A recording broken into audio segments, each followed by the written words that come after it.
Hi guys, today we'll talk about how can you change password on your Rain app. We're going to figure out this solution or know how you can do that on your app. So all you have to do, you just go above this sign here, Rain app here. So then it's going to show for you list like this. Then all you have to do, you just click here on account settings.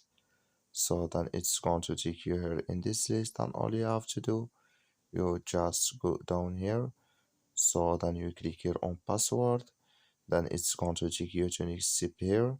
So just switch into open video.